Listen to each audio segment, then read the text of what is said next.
అందరికీ నమస్కారం అండి. Welcome to my channel. ఏపీలో కొత్త పెన్షన్ పంపిణీ సంబంధించి, అలాగే మనకి 50 ఏళ్ల పెన్షన్ సంబంధించి గాను రాష్ట్ర ప్రభుత్వం అయితే శుభవార్త అయితే చెప్పబోతుందనమాట. అయితే మనకి ఏ తేదీ నుంచి పెన్షన్ పంపిణీ చేయనున్నారు, అలాగే ఈ యొక్క కొత్త పెన్షన్, అలాగే మనకి 50 ఏళ్ల పెన్షన్ ఎప్పుడు అందిస్తుంది రాష్ట్ర ప్రభుత్వం అనేది ప్రతీదీ కూడా తెలుసుకుందామండి. వీడియోనైతే ఎక్కడా కూడా ఆపకుండా చివరి వరకు అయితే చూడండి. అంతకంటే ముందు కొత్తగా ఎవరైనా మన ఛానల్ చూసినట్లయితే వెంటనే ఛానల్ అయితే సబ్స్క్రైబ్ చేసుకోండి.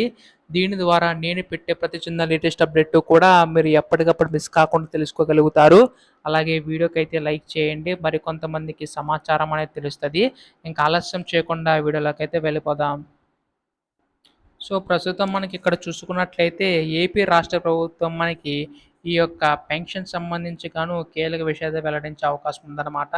ఇప్పటికే రాష్ట్రంలో చాలామంది బోగస్ పెన్షన్‌లన్నీ కూడా తొలగించడం అయితే జరుగుతుందండి. మనకి సర్వేలు నిర్వహించి, మనకేంటంటే అధికారులు ఇంటింటికొచ్చి మనకైతే ఈ యొక్క నిర్వహించి, మనకి తొలగించడం అయితే జరుగుతుందన్నమాట. అంటే మనకి బోగస్ పెన్షన్ ఎక్కువవడం వల్ల మనకి ఆర్థిక బడ్జెట్ మొత్తం కూడా ఆళ్ళకే కేటాయించవలసిందని చెప్పేసి రాష్ట్ర ప్రభుత్వం భావించి నిర్ణయం అయితే తీసుకుంటుందన్నమాట. త్వరలోనే దీనికి సంబంధించి కూడా మనకి కొత్త పెన్షన్, అలాగే 50 ఏళ్ల పెన్షన్ సంబంధించి నిధులనేవైతే విడుదల చేసేందుకు సిద్ధమవుతుందండి.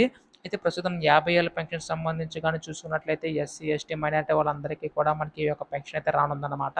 అలాగే కొత్త పెన్షన్ మనకి ప్రతి 6 నెలలకోసారి అయితే అప్లై చేసుకోవడానికి అయితే వీలు చేకూర్చిందండి. కానీ ఈసారి ఎన్నికల హడావుడి వల్ల, అలాగే కొన్ని పరిస్థితుల వల్ల మనకైతే డిలే అవుతూ వచ్చిందన్నమాట.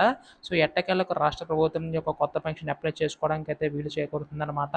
అలాగే 40% కంటే మనకి ఎక్కువ ఉంటే మాత్రం మీకు 6,000 పెన్షన్, 80% కంటే ఎక్కువ ఉంటే మాత్రం మీకు రూ. 15,000 పెన్షన్ అయితే ఇచ్చే అవకాశం ఉందండి. సో, దీనికి సంబంధించి గాను మనకి అయితే అధికారులు ఇంటింటికొచ్చి నిర్వహించి అప్పుడు మీరైతే అప్లై చేసుకోవచ్చనమాట. లేదంటే మీ దగ్గర ఉన్న సచివాలయం కూడా అప్లై చేసుకోవచ్చండి.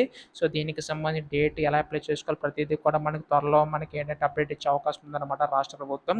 ఇప్పుడు దీనిపై ఏ చిన్న లేటెస్ట్ అప్డేట్ వచ్చినా మీరు ముందుగా తెలుసుకోవాలనుకుంటే కింద కనబడే సబ్స్క్రైబ్ అనేది క్లిక్ చేయండి. ధన్యవాదములు. జై హింద్.